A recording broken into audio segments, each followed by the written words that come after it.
Olá pessoal do YouTube, olá pessoal do Facebook, sejam muito bem-vindos. Acho que a câmera aqui está atrapalhando um pouquinho. Caiu, deixa eu tirar aqui para vocês não perderem a imagem. Deixa eu colocar aqui. Eu preciso que vocês me deem um feedback aí se vocês estão me vendo e me ouvindo bem, ok?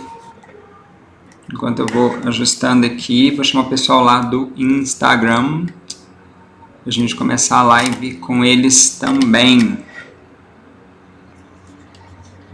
Então me deem notícia aí se vocês estão conseguindo me enxergar direitinho. Deixa eu virar aqui o pedestal.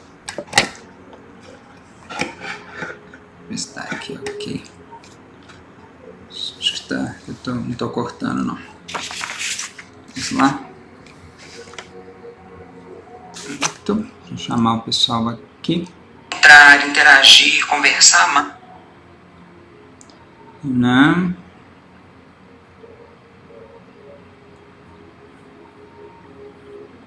Vou chamar o pessoal aqui do Instagram para a gente começar o nosso bate-papo.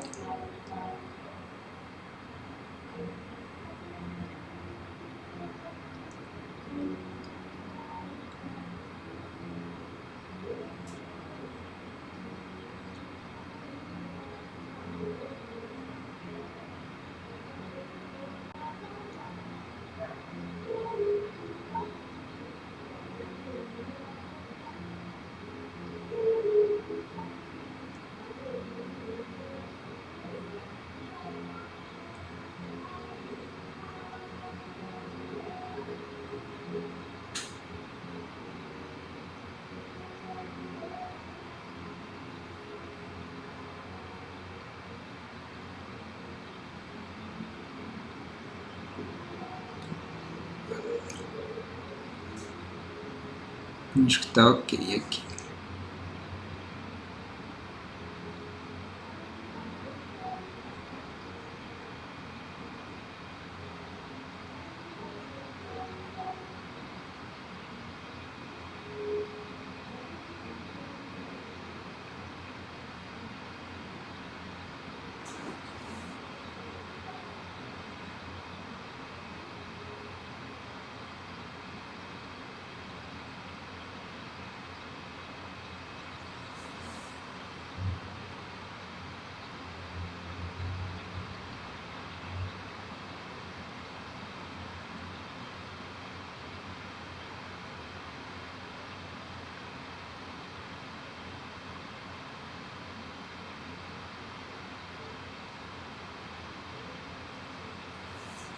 Prontinho. Agora sim, todos conectados.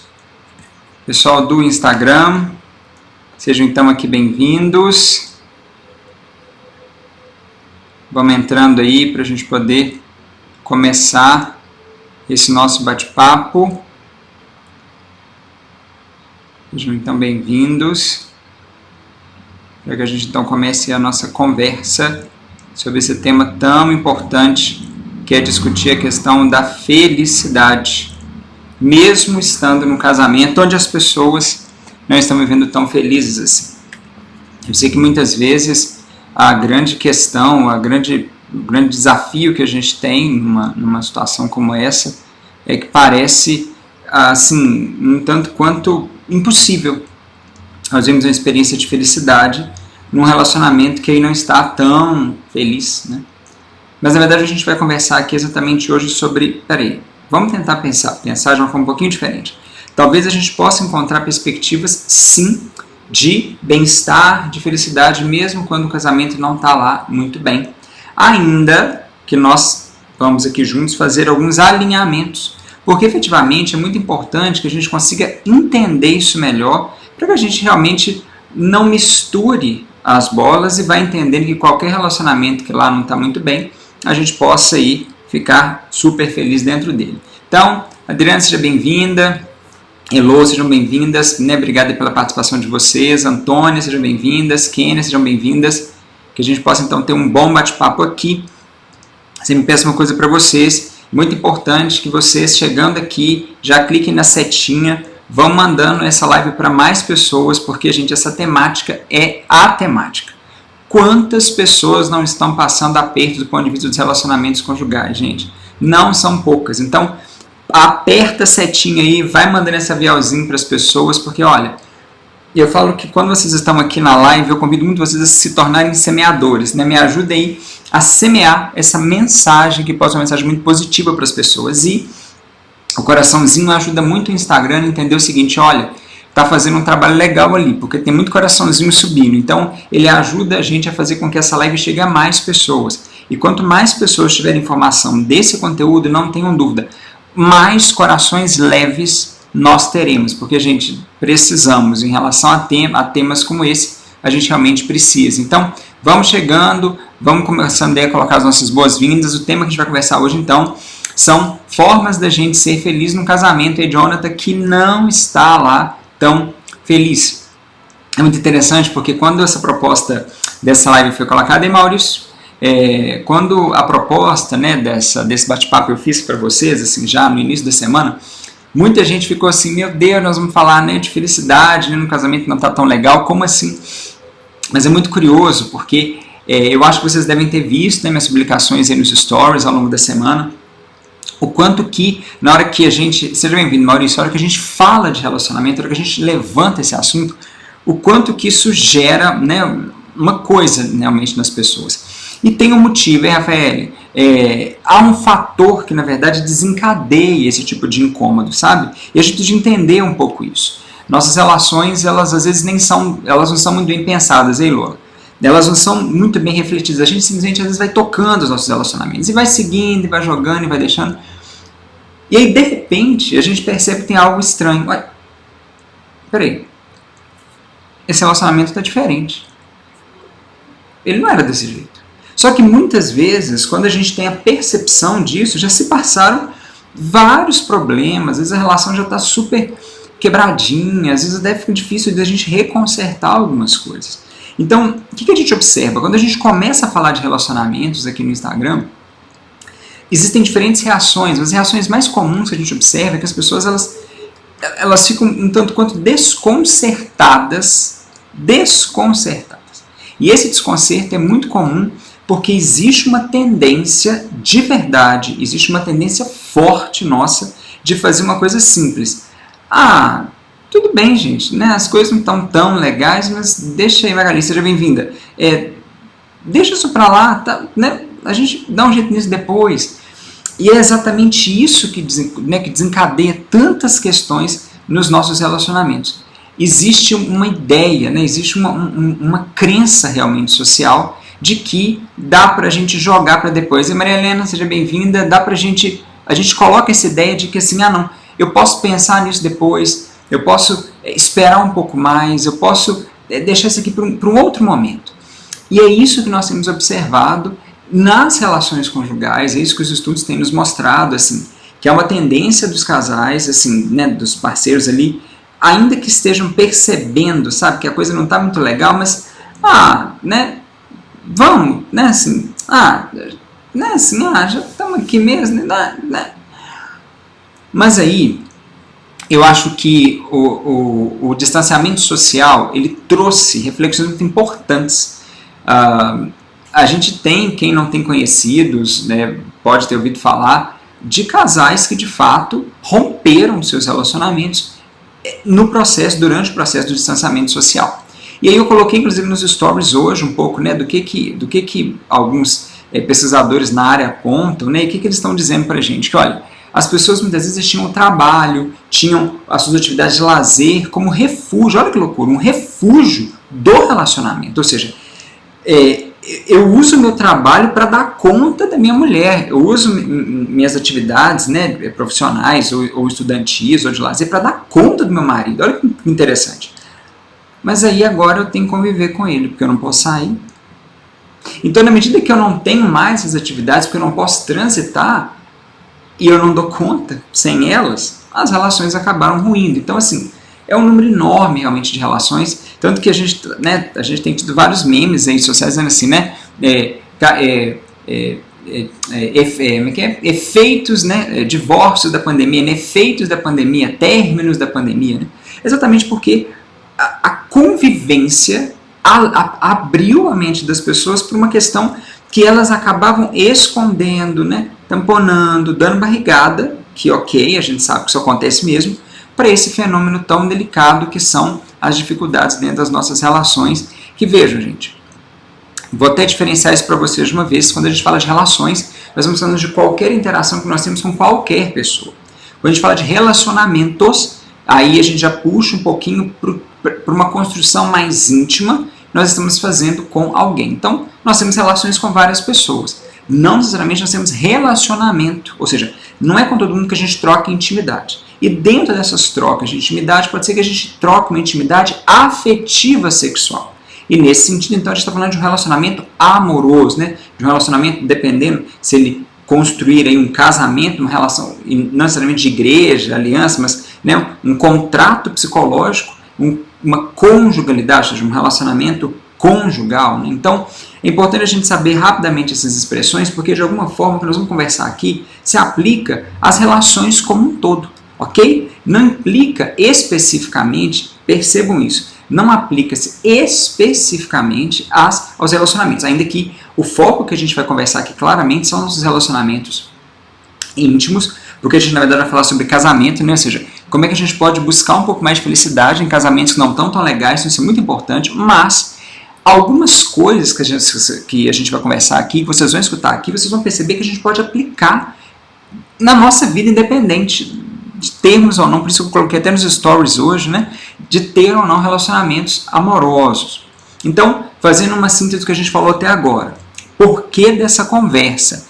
Os pesquisadores, né, já, né, da área conjugal têm apontado que existe uma tendência em nós de, diante de processos de relacionamento, quando o relacionamento não está indo muito bem, a gente utilizar de alguns elementos para não prestar atenção nisso, para tampar essas dificuldades, e a gente então segue em frente com o relacionamento, como se de fato aquele problema fosse algo pequeno, a gente não tivesse que preocupar tanto com ele.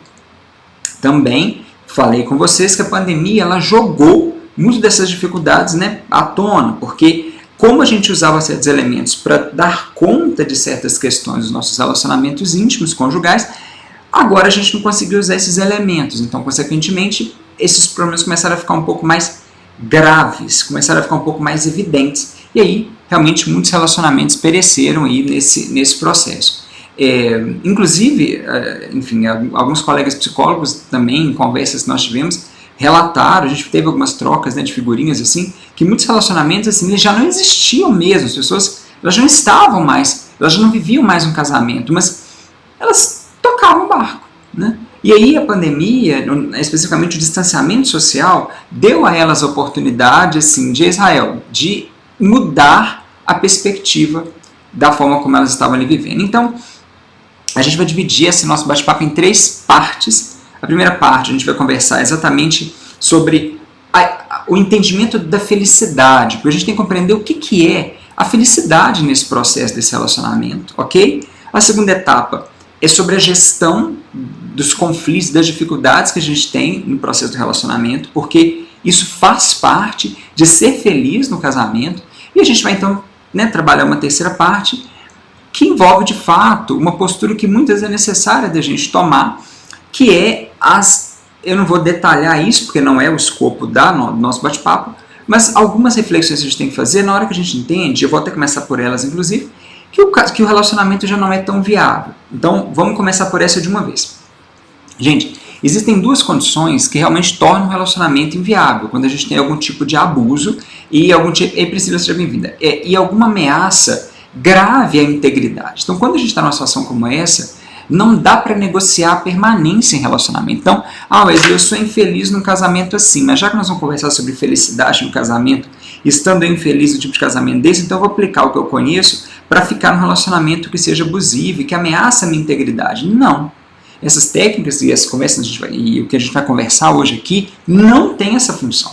Porque há relacionamentos absolutamente abusivos, venenosos, altamente ameaçadores, que nós não temos, gente, assim, Não cabe uma conversa, não cabe uma reflexão sobre trazer felicidade para esses relacionamentos dessa forma como a gente vai conversar aqui, não.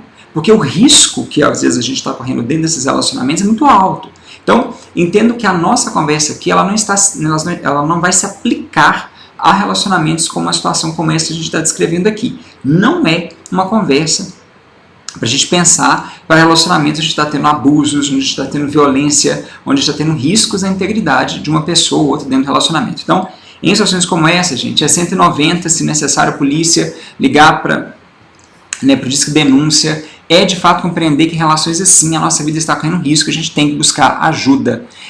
As perspectivas, a gente tem a UNB, o grupo da UNB é um dos grupos mais fortes de estudos nessa área da violência intraconjugal, ou seja, dentro dos relacionamentos, e o grupo da UNB mostra claramente o seguinte: quando você já está num relacionamento onde esse tipo de abuso ele já está acontecendo, é muito difícil de reverter esse processo estando com a pessoa abusadora dentro do seu relacionamento, com você.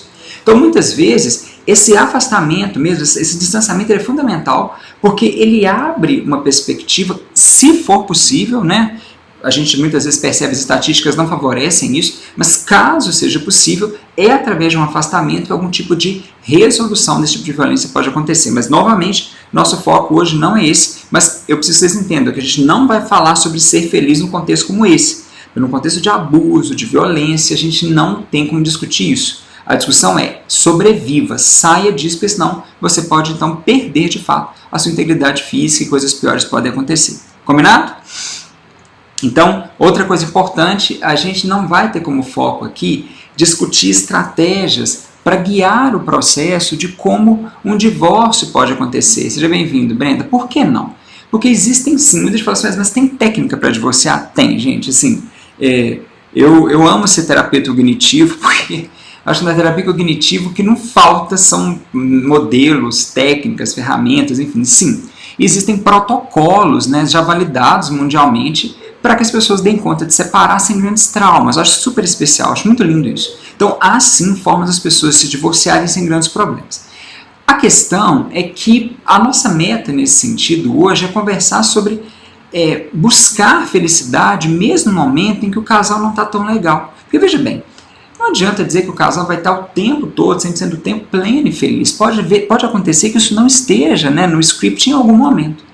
Mas não é porque em algum momento bateu, né, a bad, né, ou seja, a infelicidade está ali na porta, sabe, daquele casal, que a infelicidade precisa de ser a guiança, ou seja, a líder naquele grupo. Pelo contrário. Ok. Estamos passando por um momento onde a infelicidade está mais presente no casamento. Perfeito. Mas vamos adotar estratégias para haver felicidade entre as pessoas que compõem o casamento.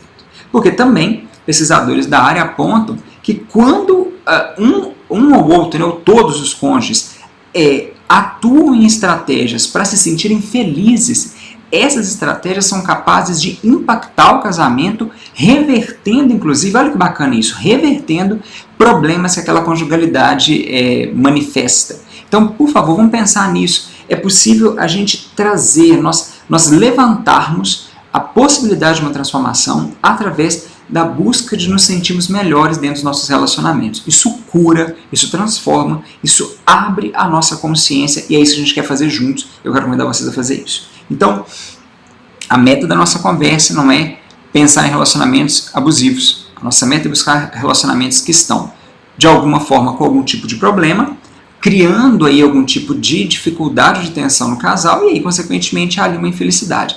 Mas com técnicas, com dicas específicas, a gente pode trazer essa felicidade à tona e isso pode impactar numa melhoria, inclusive no resgate da conjugalidade saudável entre essas pessoas. Combinado? Então, o que eu quero que vocês comecem a compreender? Primeira parte do processo, vamos conversar então agora sobre a questão do buscar essa felicidade. Gente, o que é importante nós compreendermos? Que quando a gente está feliz, quando a gente se sente feliz, e entenda que a felicidade não é uma emoção, a felicidade é um estado.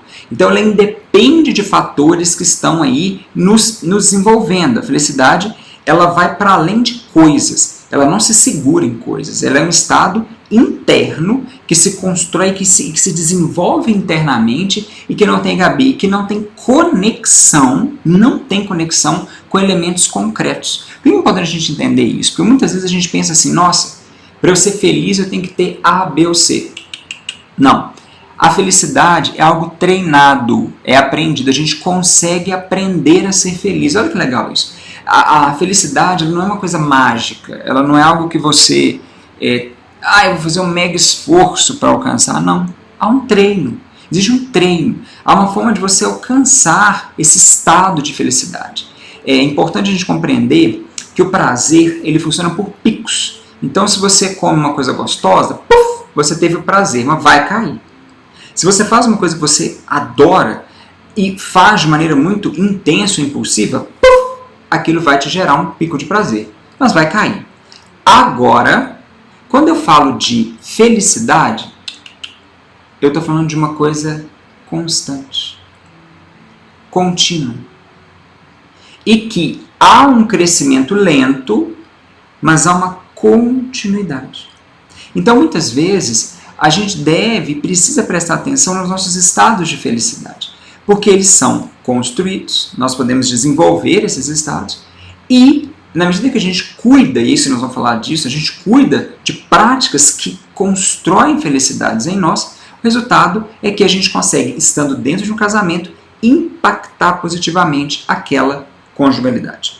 Então, gravem essa ideia, é possível a gente se sentir feliz num casamento, que não está legal, porque a gente consegue treinar se sentir feliz, porque felicidade não é dom, não é bênção, a gente nem fala que é uma habilidade, mas a gente fala que é um estado que é passível de ser desenvolvido a partir de estímulos. A Susan Andrews, que é uma psicóloga PhD, que era professora de Harvard e hoje tem um instituto de pesquisa aqui no Brasil, ela tem alguns livros publicados e vários modelos de trabalho já mostrando, e Margareth, seja bem-vinda, que esse tipo de felicidade, ele não apenas pode ser desenvolvido, mas com formas muito simples, você consegue fazer com que você já sinta isso. Vamos falar sobre isso agora.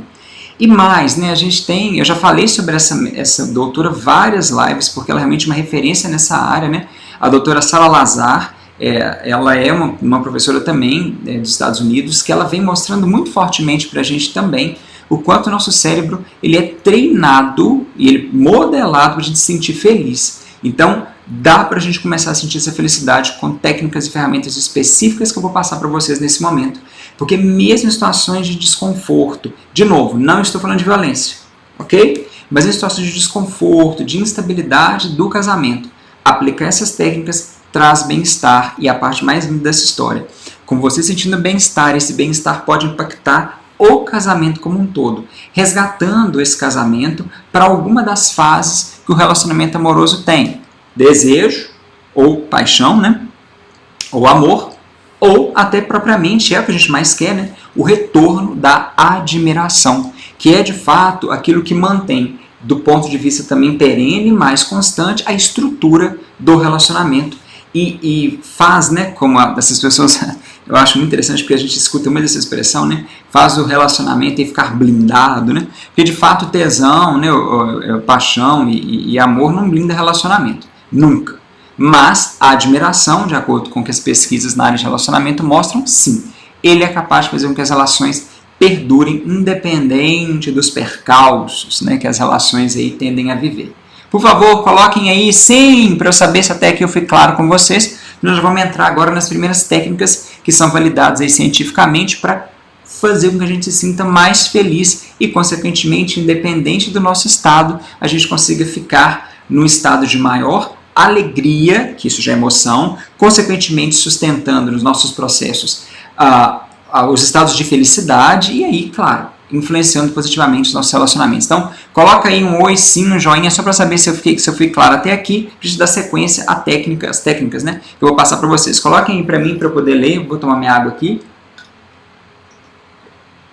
Pessoal do Facebook e no Instagram também, do Facebook e do YouTube, coloquem para mim também, para eu poder ver se ficou claro para vocês, para a gente poder dar sequência, combinado? Ótimo. E Priscila, seja bem-vinda. Ei, que bom te ver aqui. Maurício, coloca para mim aqui nos comentários. Ótimo. Isso, obrigado, gente. Ótimo. O que eu preciso que fique claro para nós, assim, que eu nos stories que eu publiquei, eu disse que, nos stories que eu publiquei, acho que ontem, hoje também, que muitas vezes as técnicas para produzir felicidade em nós, assim, elas são mais simples do que parece, Ivane. Mais simples do que parece. O problema é que às vezes elas são tão mais simples assim, Rosa, que a gente fica assim, não. Isso aí vai me fazer mais feliz? Tá bom, Priscila, seja bem-vinda. Eu não acredito. Não acho que isso vai me produzir mais felicidade. Não pode.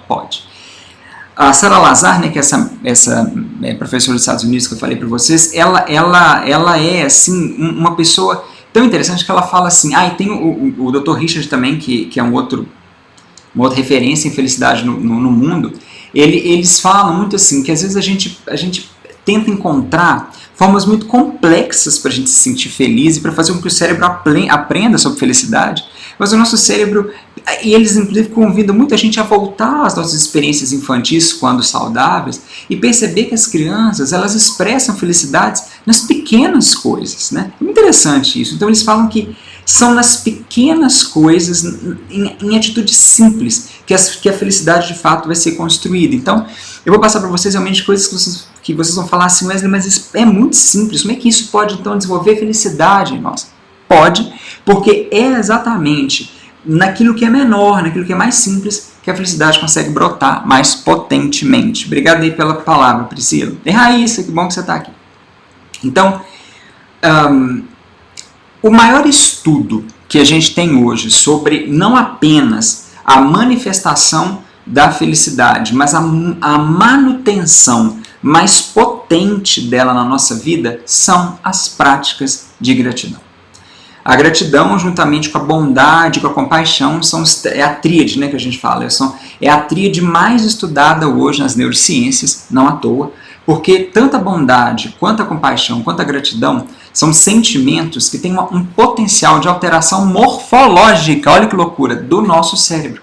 Então, existem estudos, o Richard Benson, né, que é um médico, né, do Instituto Richard Benson, na Califórnia, ele tem estudos muito interessantes que vão mostrando como que práticas relacionadas a esses sentimentos, elas conseguem alterar, inclusive, tem alguns estudos mostrando que elas são capazes de alterar estruturas da nossa genética. Então, as práticas de gratidão, de compaixão e de bondade, né, bondade amorosa, elas têm poder na nossa história de vida muito maior do que a gente talvez imagine. Ou seja, fazer bondade não é uma coisa que é tão simplista, muito pelo contrário. Agir de modo compassivo não é só uma coisa legal, muito pelo contrário. E aí, obviamente, trabalhar na perspectiva, trabalhar de verdade na perspectiva de agir de forma grata é interessante. Mas veja, a gente tem técnicas e mais técnicas para praticar a gratidão. A mais famosa é a lista da gratidão.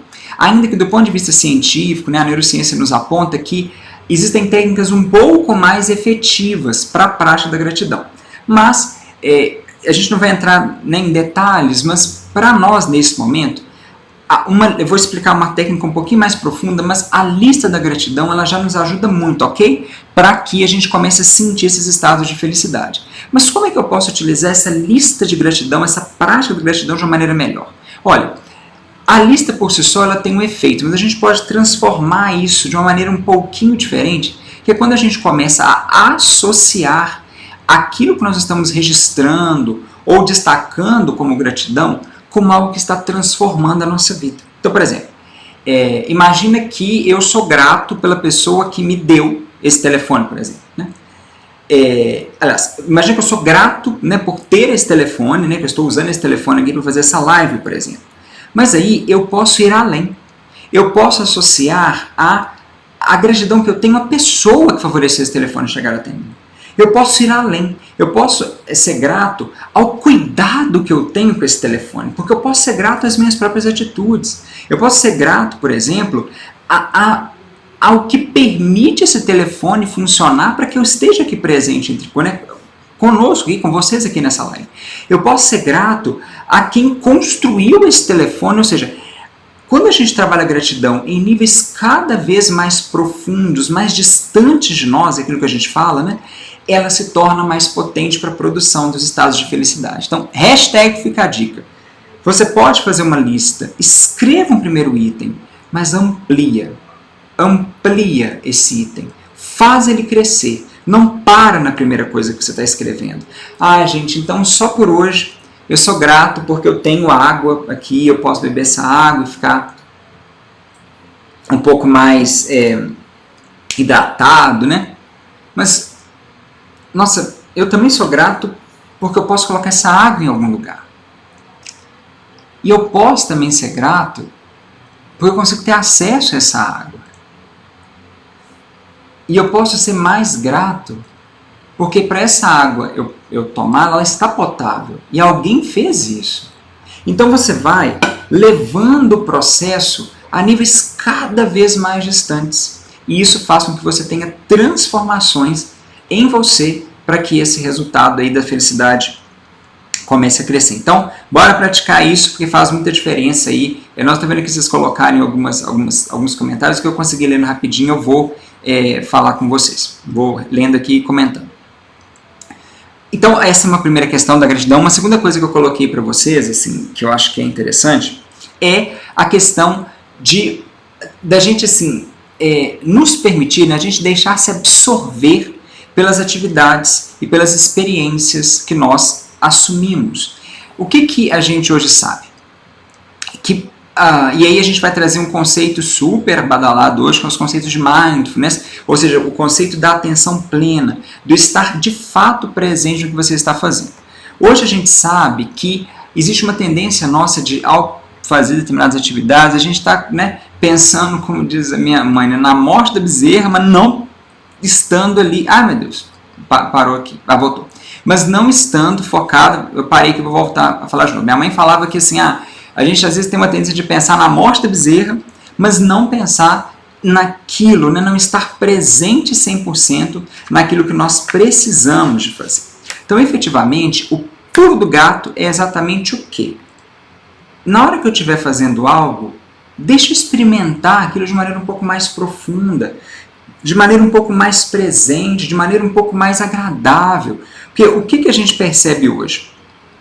Que quando você se deixa aprofundar pelas experiências que você está tendo, então, por exemplo, você está pintando algo, você está cozinhando, ou você está apenas vendo algo na sua TV, se você se deixa absorver por aquela atividade o máximo que você pode, os estudos apontam que esse tipo de prática faz com que você se sinta uma pessoa mais feliz.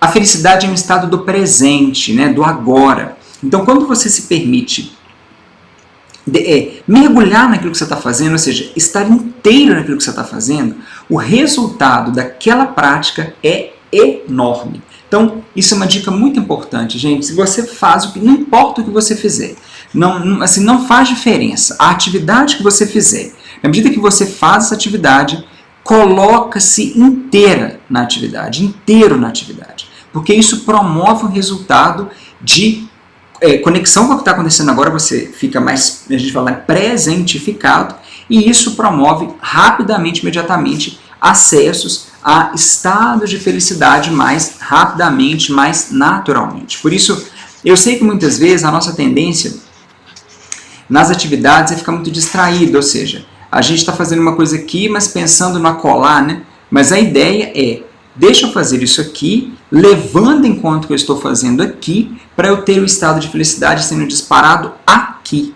É muito importante isso, gravem isso. Quando eu estiver fazendo alguma coisa, deixa eu perceber que eu estou fazendo aquilo completamente envolvido com aquilo, me colocando 100% naquilo. Porque o impacto disso no nosso funcionamento é gigantesco, a felicidade brota na gente quando isso acontece. Lembra que eu falei que a gente tem uma tríade? Bondade, compaixão e gratidão. Há uma outra coisa importante que aumenta, como eu falei com vocês, a felicidade, que são as práticas de bondade.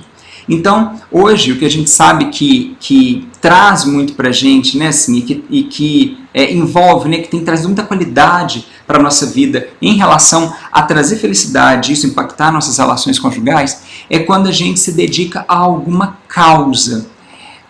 O que hoje a gente sabe? Quando você se dedica a alguma causa, a causa que mais tocar você mesmo, aquilo que fizer mais sentido para você. Essa dedicação, ela toca estados específicos de bondade, porque na verdade quando você se dedica a alguma causa, você está efetivamente fazendo o quê? Se dedicando a práticas de bondade.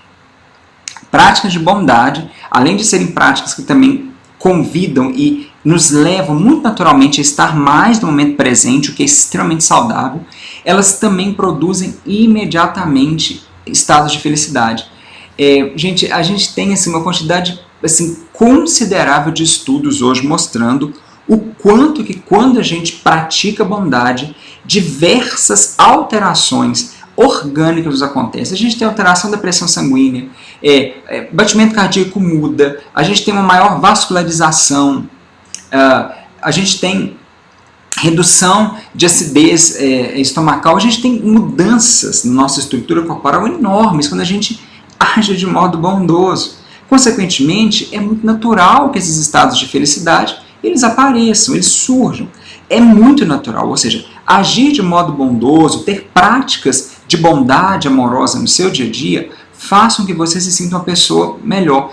A forma de você se implicar em determinadas causas, não tenham dúvida, disparam isso gigantescamente o estado de felicidade, porque é mais prático, né? Então, vamos dedicar às causas animais, ou sei lá, né, Outubro Rosa, então deixa eu me dedicar a alguma coisa nesse sentido, ou, né, a Andressa está aqui, né, querida fisioterapeuta, eu vou me dedicar a uma causa de ajudar corredores a não ficarem se machucando quando eles estão correndo, isso é uma causa, inclusive, né, muitas pessoas se lesionam nessas práticas de corrida, porque, correr é muito bom, mas sem técnica, né, sai se machucando, então assim, você se implicar em alguma coisa nesse sentido faz toda diferença. Então, pensa nisso, numa causa, é algo que você pode se envolver, que pode de fato transformar e gerar uma felicidade muito grande em você, porque gera, podem acreditar nisso.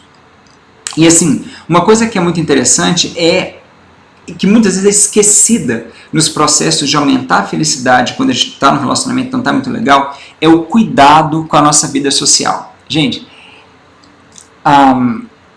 tem havido um rompimento das relações sociais. Por incrível que pareça, a gente tem tido uma sensação de conectividade, de laço com o social. Mas a descrição de solidão, os relatos de solidão que nós temos tidos em diversas pesquisas, né, em diversas conversas que têm sido feitas, é enorme. Você pensa assim, mas que estranho. Como assim? As pessoas estão mais conectadas. Elas não têm como falar que elas estão se sentindo sozinhas, não tem sentido. O que a gente tem observado? Que, na verdade, apesar de nós estarmos mais conectados, essa conexão ela é estranha ainda para o nosso cérebro. Nosso cérebro não reconhece, não entende muito bem o que essa conexão significa. Então, determinados elementos que, na verdade, representam para o cérebro os itens necessários para demonstrar para ele conectividade no âmbito das emoções mais profundas, ele não consegue ainda reconhecer no âmbito dessas relações que parecem super próximas, sociais, mas que para o cérebro elas não são tanto. Então, o que a neurociência tem nos mostrado é que a gente tem perdido a capacidade de reconhecer o que a gente chama de pistas sociais, que são sinais que as pessoas emitem umas para as outras para que a relação aconteça, para que a gente interaja legalmente, né, para que a gente interaja de maneira legal uns com os outros. Então, ou seja, quanto mais a gente está no Netflix da vida, no celular da vida, enfim, né, quanto mais a gente está conectado às tecnologias, menor está sendo a nossa capacidade de perceber as pistas sociais. E sem a percepção das pistas sociais, a gente não consegue ter vida social. Porque elas é que nos dão noção de limite, de pode, não pode, disso aqui tá legal, isso aqui não tá, então deixa eu avançar aqui um pouquinho, isso aqui não dá para avançar tanto. Então, o que tem sido falado muito é que cuidar da vida social, ou seja, retomar a vida social é sobretudo ter interesses genuínos para a construção de laços que se mantenham. A questão das relações serem muito sociais faz com que tudo fique muito possível, né, no sentido de não está dando muito bem com fulano, né? tá dando ruim com fulano, então vai dar bom com outro, né? Como a gente escuta. Só que, na verdade, para dar bom com uma pessoa, a persistência naquele contato, o desenvolvimento e a construção de uma troca entre aquelas pessoas, ela é necessário. Então, muitas vezes, o nosso grande exercício de cuidar da nossa vida social, ele é fundamental porque nessas construções é que a gente vai efetivamente tendo, ao longo da nossa história, construção de pessoas que nos dão apoio em momentos de grande dificuldade. Né? Vânia, né, uma querida aqui, chegou aqui. Vânia, nós já temos aí 20 anos de relacionamento, né, Vânia, de amizade, e isso faz toda a diferença para a nossa história, assim, porque quantos apertos, né, a gente já não passou aí juntos um com o outro, e quantos apoios nós já demos um para o outro nesse sentido. Porque essa construção, ela de fato dá poder nos momentos em que a gente não está tão feliz nos nossos relacionamentos. Então, é importante a gente ter clareza disso. Como eu posso ser feliz na hora que eu não estou tão legal no meu relacionamento? Cuida dessa vida social. Não perca a sua rede de apoio. Rede o que, Wesley? Quando você cuida da sua vida social, você permanece tendo o que a gente chama de rede de apoio social, que é aquele grupo de pessoas que vai te dar suporte em momentos de maior dificuldade. E esse grupo é muito importante. As nossas redes de apoio social têm ficado pobres, porque nos momentos em que a gente mais necessita, como os nossos laços estão mais enfraquecidos, a gente não consegue pegar na mão das pessoas quando é necessário.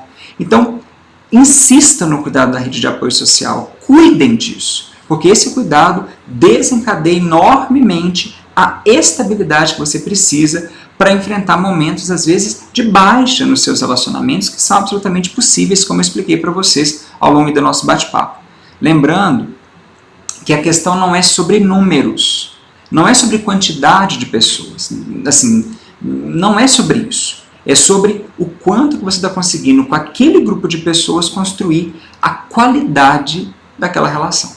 O quanto que aquela relação consegue ser, de fato, uma relação que te dá suporte, que te dá apoio nos momentos necessários que você precisa, além de, claro, né, gente, trazer divertimento, crescimento e leveza, também fora das situações de peso que a gente vive. Claro, até aqui? Coloquem sim aí nos comentários, deixa eu ver o que vocês estão escrevendo até aqui. Exatamente, do autocuidado, nós vamos falar disso sim. Os apoios são os amigos. A vida social, Antônio, ela envolve exatamente esses grupos de pessoas que vão ser os nossos amigos, colegas, dentro dessa estrutura mesmo, ok? Então é esse grupo que a gente está falando. Quanto mais e melhor for a qualidade desse cultivo, mais seguro e de maneira mais saudável vai ser a nossa relação com essas pessoas. Então, coloquem para mim se ficou claro essa parte, porque agora eu vou mudar para uma outra parte que é, muito bem, eu já investi no aumento da minha felicidade, mas eu quero cuidar também de quem está do meu lado. Uai, como assim? Gente, a ideia não é ser feliz num casamento que não está tão legal? É inteligente, é necessário fazer alguma coisa nessa relação com a pessoa que está com você. Mas como assim, Wesley? Gente, de uma forma geral, as pessoas não se juntam para não estar juntas. Não é esse o processo da vida humana. Nós somos seres gregários, seres de conexão, seres sociais. Essa é uma necessidade humana. A gente não se desenvolve sem estar grudadinho um com o outro. Isso faz parte de ser humano. Então, quando a gente se relaciona com alguém, constrói uma história com alguém, não é meta não estar com essa pessoa. Não, já vou começar com ela para acabar amanhã. Não existe isso. Mas fatores relacionados a múltiplas questões que passam por diversos âmbitos, questões relacionadas a questões sexuais, questões financeiras, questões sociais, culturais, de saúde, várias coisas vão às vezes impactando aquela relação, produzindo a infelicidade e afastando aquele casal. Quando eu pratico coisas que me deixam feliz, isso já diminui bastante a distância, porque eu fico melhor necessariamente na relação. Mas há coisas que é muito importante que eu faça dentro da relação para que a relação consiga também ficar melhor, mais estável, mais leve. A gente fala que é como se eu buscasse, de fato, resolver determinadas questões, determinados conflitos que estão acontecendo ali no relacionamento. A gente tem muitas assim, práticas, muitas dicas, sabe, assim, para isso. Assim, tem muitas referências que os teóricos colocam para a gente na hora de trabalhar com isso. Eu sempre gosto de começar com essa daqui. Pare de ter brigas repetidas. A grande questão quando a infelicidade vai se instalando numa relação conjugal é que as discussões se tornam basicamente as mesmas. A hora da discussão pode até mudar. Assim, um colorido ou outro da discussão pode mudar, mas a discussão repete, repete, repete, repete, repete. Então, qual é o grande ponto que a gente traz e que a gente convida vocês a fazerem? Pare com as discussões repetitivas. Não mantenham, não sustentem as discussões repetitivas, sabe? Porque quantas vezes a gente fica lá no... Ah, mas você fez isso de novo. Ah, mas você fez...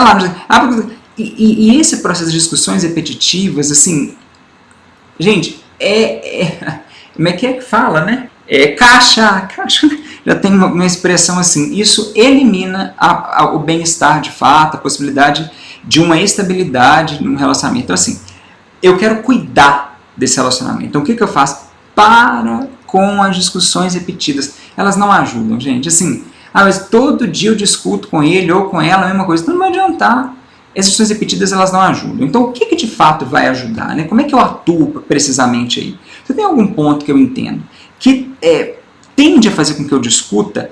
Aí vem uma próxima dica que a gente sempre dá, que é, já construa, já faça um movimento para propor ou para pensar naquele aspecto como algo que envolve resolução de problemas. Novamente, eu estou falando de relações, gente, que não são relações abusivas, não são relações violentas, não são relações tóxicas. A nossa live não é sobre isso.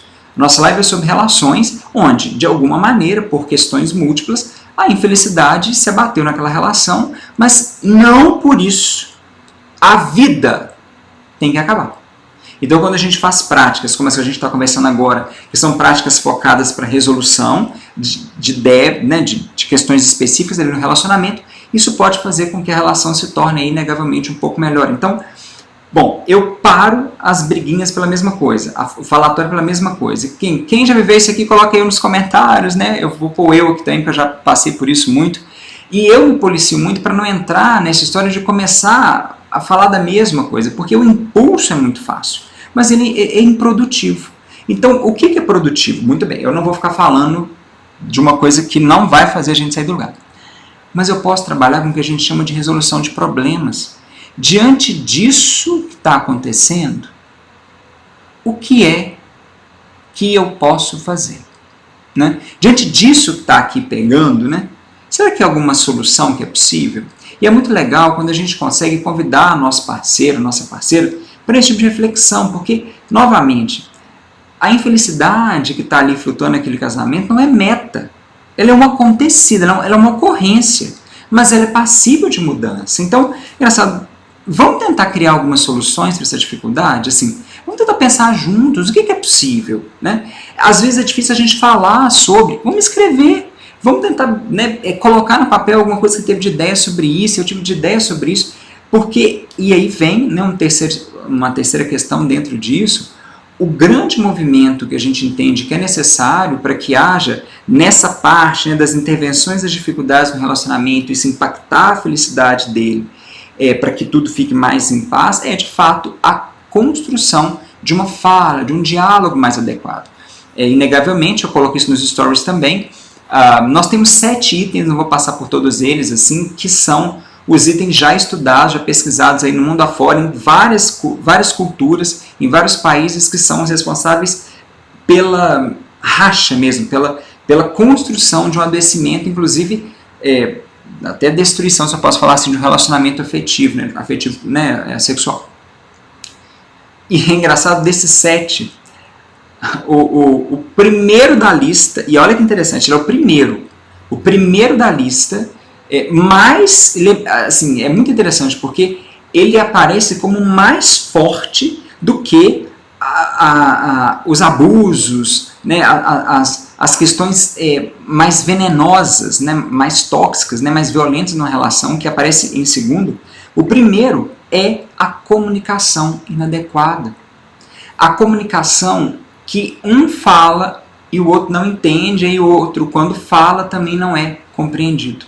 É muito interessante isso, assim, a gente perceber o peso que a comunicação ela tem nesses processos da afetividade, assim, porque muitas vezes é através da comunicação que você vai conseguir partilhar com aquela pessoa que está do seu lado algumas questões que você tem pensado e, ao mesmo tempo, a parte da comunicação que você vai escutá-la. Se essa comunicação tem ruídos, ou seja, ela não é clara, ela é uma comunicação assim, que não tem a fluidez necessária para que ela funcione, gente, não tenham dúvida, vai dar problema. Então, assim, o grande ponto nessa parte aí das resoluções de problema no relacionamento é prestar atenção na comunicação. E olha, gente, a gente tem 1000 livros aí, tipo a arte da comunicação, vamos comunicar, então assim, eu quero trazer uma coisa um pouco mais pragmática para vocês, que é o seguinte, se a gente for pegar uma palavra, por exemplo, sucesso, né? O que é sucesso? Né? O que definitivamente, né, o que significa a palavra sucesso? Talvez para mim o sucesso seja uma coisa que para minha avó era outra completamente diferente. Para minha avó era um mega sucesso, ela conseguiu fazer determinadas coisas como cuidar da horta dela, fazer o biscoito dela, ter a família dela junto dela, por exemplo. Para mim, o sucesso tem outra implicação. Então, eu preciso compreender que numa comunicação, quando eu e minha avó conversávamos, e se porventura nós fôssemos falar de sucesso, a nossa fala tinha que ser ajustada. Por quê? Porque se eu fosse pensar em sucesso pela minha visão, ela não me compreenderia. E se ela fosse falar do sucesso a partir da visão dela, ela também se sentiria muito estranha, porque ela perceberia assim, pô, mas eu estou falando de sucesso, ele não está me captando, ele não está me entendendo. Então, qual é o ponto-chave nessa história? Procure entender o que é aquilo que eu estou afirmando para você, ou seja, se nós estamos conversando sobre sucesso, o que é o sucesso para aquela pessoa? Procure entender o significado daquele tema para aquela pessoa, porque muitas vezes os conflitos na comunicação se dão porque a pessoa está falando uma coisa que na cabeça dela é clara como a luz do sol, mas na sua não é, porque você não tem aquele mesmo conceito. E isso, gente, é um dos elementos mais poderosos para a transformação na comunicação. Fala, explica, escreve. Fala que muitas vezes a pessoa não está em condição de falar. Nós não somos treinados, em geral, para termos comunicações potentes nas nossas relações íntimas. Então, bota no papel, escreve, bota no post-it, coloca ali. Eu não sou muito favorável dessas questões de ficar mandando mensagem no WhatsApp, não, porque eu acho que hoje o WhatsApp está virando divã, está virando sala de terapia sem terapeuta. Porque, efetivamente, está lá o marido, a mulher, o marido, mulher discutindo, falando coisas sem um intermediador. O WhatsApp sendo intermediador é impossível, ele não tem condição de fazer isso. Então, efetivamente, eu gosto muito do papel, sabe? Daquele texto escrito ali no papel, do bilhete, eu sou muito fã disso, porque eu acho que é uma coisa mais concreta, mais rápida, mais afetuosa, inclusive, tem uma energia diferente, e ela consegue fazer as pessoas chegarem a um consenso, que é muito importante, que traz assim, um estado de leveza muito maior. Então, veja, vamos só pegar esses 3 pontos que a gente amarrou aqui. Está havendo uma dificuldade e aí começa o troló. Então o que eu falei com vocês? Não entrem em discussões repetitivas. Elas não fazem as pessoas mudar, elas não fazem as pessoas saírem do lugar, não fazem. Se a discussão repetitiva fizesse as pessoas saírem do lugar, o mundo não teria discussões, guerras, conflitos, não tem jeito. Depois que você consegue perceber que você não está entrando no trololó, né, nas repetições da discussão, você vai para o passo número 2, que é, deixa eu propor soluções para isso que está fazendo essa celeuma, né, essa tensão, essa discussão entre nós. Então, vamos tentar pensar essas soluções, vamos tentar entender um pouco do que pode ser resolvido, porque muitas vezes os aspectos de conflito são tão simples, são coisas tão assim, que realmente não são tão gigantes para serem resolvidas. De novo, não estou falando de comunicações tóxicas, violentas, abusivas, estou falando de relações. Estou falando de relações que estão com algum tipo de problema que está gerando infelicidade, mas não abuso. E então a gente pode vir para a terceira parte, que é exatamente essa, de ajustar, de afinar a comunicação. E eu gosto muito, sugiro que a gente escreva determinadas perspectivas que nós temos, e de modo direto, não é ficar contando história, que aquele disso, não existe. É mais especificamente dizer, olha, na minha percepção, na minha concepção, no meu entendimento, sucesso é isso. Eu acho que talvez a gente não esteja batendo na mesma ideia sobre sucesso. mas a gente consegue chegar a um consenso para usar o sucesso a nosso favor, por exemplo, né? Que é essa disponibilidade, esse desejo da gente chegar de fato a um ponto em comum. Quero destacar para vocês que dentro desse processo de vocês usarem esse tópico, né, de interação melhor, né, ou seja, coloca para o outro que está sendo percebido, para que o outro tenha espaço da fala também acontecer, um fenômeno super interessante acaba acontecendo. Porque a comunicação tende a acontecer mais, e aí o diálogo, a conversa, a troca entre o casal, ou seja, entre aquele grupo, aumenta. Então, quando começa a se haver esse espaço de diálogo, esse espaço de troca, é impressionante como que existe uma natural transformação dentro daquele grupo, dentro daquela estrutura conjugal. Porque a pessoa, quando ela se sente ouvida dentro do relacionamento, ela sente que ela tem valor, ela se sente importante, ela sente que a vida dela faz sentido. É por isso que ela está comigo, é por isso que ela me acha legal, porque ela me entende, ela me aceita, ela me escuta. Então, quando você cria esse canal de comunicação, o impacto psicológico disso é muito grande, porque o outro começa a se sentir pertencente. E essa é uma demanda humana. Nós necessitamos nos sentir pertencentes. Quanto mais a gente se sente pertencente a um grupo, a um lugar, a uma estrutura, nós somos mais saudáveis psicologicamente. Então, criar um momento onde a gente se dá o direito de permitir que o outro estruture uma fala e a gente compartilha essa fala e ambos estão se escutando, isso impacta a saúde de todos nesse sentido. E aí, lembrem que a gente está falando de um circuito. Vejam, né, são 4 estratégias para atuar em problemas. Então eu já trabalhei minha felicidade, eu estou me sentindo mais feliz, eu consigo pegar isso como energia para cuidar dessas dificuldades, e aí a soma disso, não tenham dúvida, vai produzindo estados de maior felicidade nessa relação que ficou mais ou menos capenga, né, e que não está tão feliz. Isso que eu estou falando para vocês, gente, não são coisas que vieram do nada. Como eu falei para vocês, a gente tem autores, estudos que vão realmente mostrando e atestando o funcionamento disso. E são coisas rápidas, práticas, vocês pegam e fazem, vocês conseguem rapidamente ver o impacto disso no dia a dia de vocês. Então, eu vou passar o olho aqui rapidamente, né, porque eu vi alguns comentários, mas eu não pude ler todos. Isso aqui eu li, deixa eu ver, li, Margarete eu já li, ok, sumiu aqui, peraí. Deixa eu ver mais aqui. Verdade, nanã. Deixa eu ver aqui. Eu faço isso costurando. Legal isso, hein, Antônio? Presente. Isso, Margarete, estamos vivenciando.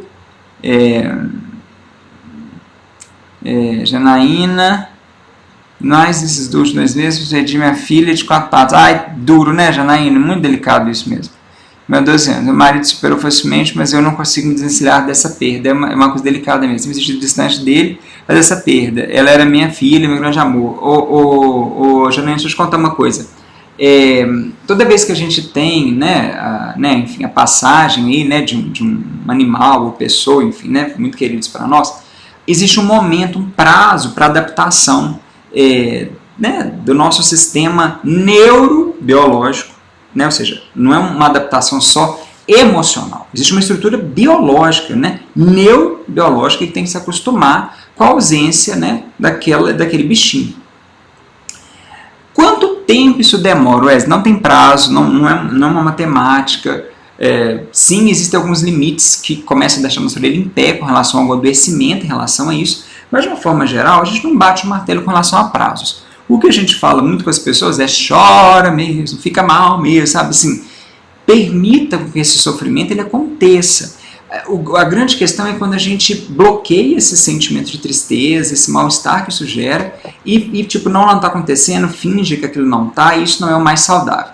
O mais saudável é, gente, isso está acontecendo, eu sinto esse incômodo, é isso que está acontecendo. Então eu permito que isso aconteça, eu me dou espaço para que isso aconteça, e na hora que eu faço isso, o estado de bem-estar e de saúde que vai surgindo em mim, na medida que eu vou dando espaço para isso, ele se torna maior. Então, é chatinho mesmo, essas dores de morte é difícil mesmo, ninguém vai falar que é maravilhoso, porque não é, mas é algo que é possível ser construído em parte, na medida que a gente vai dando espaço para ele acontecer e esse sentimento sendo digerido. Então é importante que isso fique claro, porque isso é uma coisa que acontece. E sim, vai dar um distanciamento, gente, né? Não é, eu estou em luto e está tudo ótimo no casamento, não. Uma situação de luto é uma situação diferente no relacionamento. Mas luto não é eterno. Na hora que passa, a tendência de haver um reajuste aí na história conjugal. Então, a Priscila aqui está dizendo que as pessoas precisam de ouvir isso, cansativo, nananã. Os animais, sim, ok. Sim, esse livro Comunicação Não Violenta ele é ótimo, sugiro também a leitura dele. Ótimo. Isso. Ótimo. Eu que agradeço, sabe, Janine, a sua presença. Então, gente, vou começar a me despedir aqui de vocês, porque daqui a pouco o Instagram começa a cortar aí o tempo. Vou agradecer a presença do pessoal do YouTube e do Facebook aqui também. Foi muito legal a presença de vocês. Assim, obrigado pela participação numa temática tão importante. Claro, não esgotei tudo que poderia ser falado. A gente tem muitas coisas a serem faladas sobre, né, felicidade em relacionamentos que não estão tão felizes. Mas eu espero de verdade ter conseguido passar para vocês os elementos pelo menos básicos, para que vocês possam se sentir ou partilhar com pessoas próximas a vocês esses estados de possíveis felicidades, de possíveis bem-estar na relação com vocês. Então, de verdade, obrigado pelo presente de vocês, essa sexta-feira à noite aí comigo, que esse aprendizado toque a alma de vocês, que vocês possam de fato partilhar isso com mais pessoas na vida de todos, ok? Mais uma vez, beijo, obrigado. Essa live então vocês vão poder assistir, enfim, né? Vamos seguir aqui juntos. E eu vou compartilhar umas coisas lá nos stories, né? Assim, e aí a gente então vai conversando lá também algumas questões que vocês precisam de colocar para mim.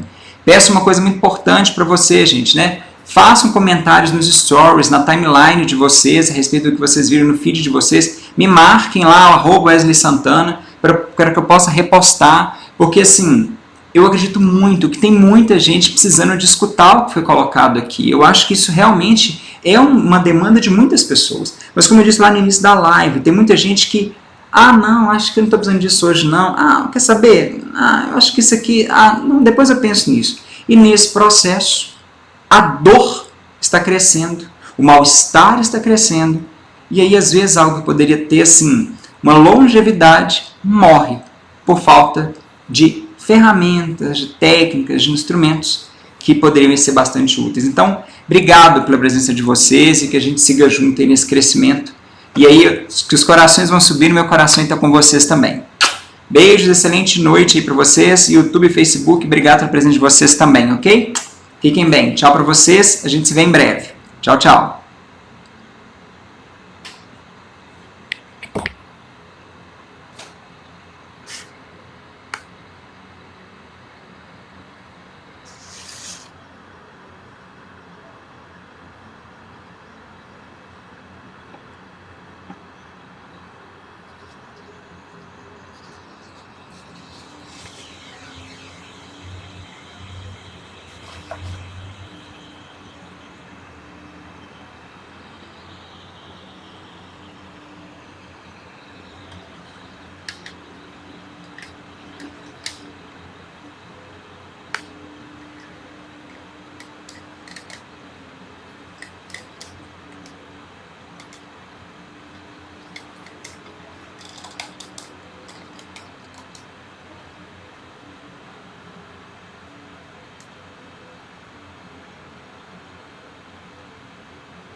Ei, Wesley, mas eu tô gravando.